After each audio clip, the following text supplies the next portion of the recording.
Hey, what's going on, you guys? So I wanted to talk about the, let's say, Chinese decision to seem to want to pivot. I think what we're going to see is that the China pivot is going to be coming, right? They, for whatever reason, were locking down their economies and their people. And a lot of people were wondering, why was that? Why would they be doing such a thing, right? It has to do with inflation, but not trying to create inflation for competing countries like the US, but it has to do with more inflation in the future, right? We're talking about how it seems that they might be preparing for another wave of inflation that might be coming. The Federal Reserve themselves, we're talking about, they sound softer, right? I think overall people's perception is that it might be we are going to start going into a less hiking cycle and more into a future lowering cycle. If we line this up, it seems that by the time we get to 2023, we would be at this higher rate hikes and it would stay there, right? For more longer than we think. But by the second half, it could be that the Fed might pause or pivot. Some suggest that they might pause or pivot early in 2023. That would only happen in my eyes if there is a sharp drop in the economy. In their data reports, they suggest that labor is still strong, that employment is still strong.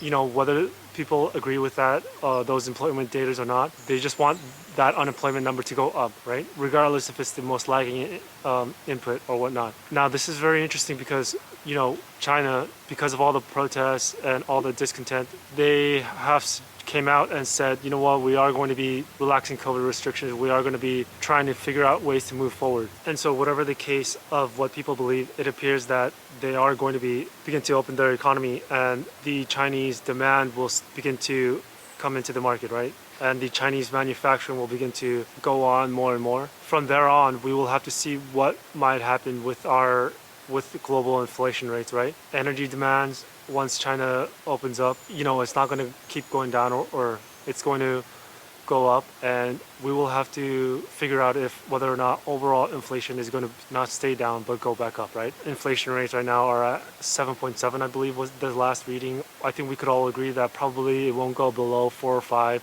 and wherever it stays around there, it's going to stay constant around there, only to be going back up, right? And then that's the next question. What happens then? We've had global inflation come up, had a forced tightening cycle, and then now, okay, inflation's now sloping downwards. It's to the point where governments need to open up and start their economies again. From here, now that, okay, let's say inflation is going to go a little bit more down. From here, after everything opens, because everything has to open, what happens from here? Go down in inflation, which I don't think it's likely. Go sideways in inflation, it's possible. Or is it going to, more go up, right? In the immediate temporary term. Depending on what happens in the world, it's most likely going to go up. The Russia and Ukraine, it's going to get going, right?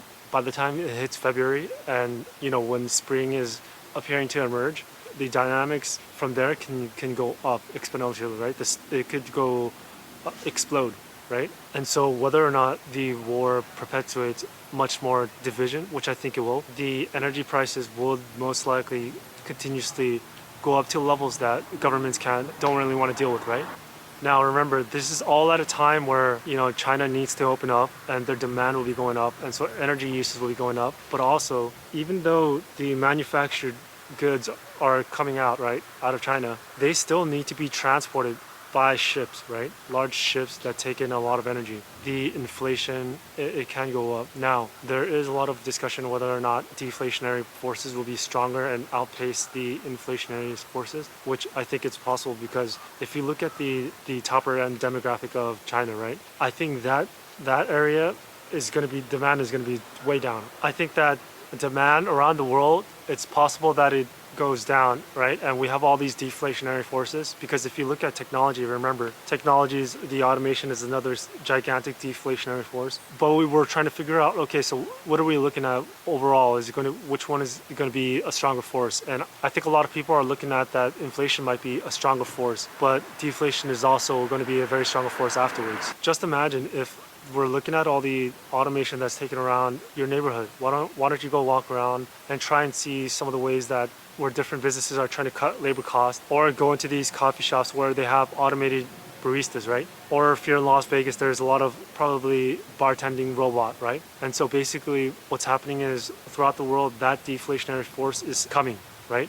And it's going to be a massive one. Does it come before or after all of this inflation? We'll have to see. It's in the making. I think it might be a little bit afterwards, but we'll see. There are two massive forces that are grinding up against each other, and I think overall deflationary forces is going to prevail. Ongoing future, we had this, what it seems, quite timely decisions with China and the Federal Reserve, right? After all of this episode, what happens next? This is the part where it's super interesting because if you take a look at Apple has made their statements and decided that they're going to move production out of China. The majority of Apple products are made in China, right? And they have it's vertical, it's well done, but they are saying they're going to move it out, right? I don't think the prices of Apple products rising up and up is going to be that much of an impact to consumers because the tech itself has risen and risen. So you could get way better tech for cheaper. But the interesting thing is the production of Apple moving out of China, right?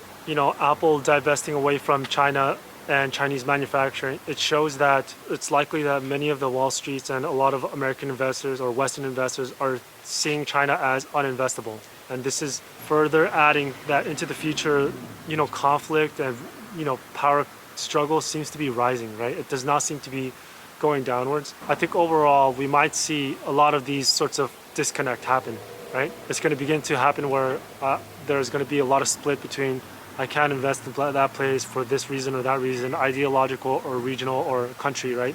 So we'll see how that pans out. And so now China is well aware American manufacturing divesting away from China. They know the narratives around decoupling, isolationism growing, and all of that stuff. What happens then into the future if we do have global inflation rates going back up? What are we looking at when it comes to the central banks around the world, right? Are they going to be on the same page, or is this financial warfare going to be up another level, right? I think that when we're looking at the dynamics of China, they know that there's a lot of changes in their economy and a lot of things happening over there, right? They know about a lot of these different protests happening all around the country. They understand that they are going to have to operate in certain ways where it's not completely authoritarian. I don't think I don't think it's like a dictatorship and you force everybody and it's going to be okay. I think they understand their dynamics is very different.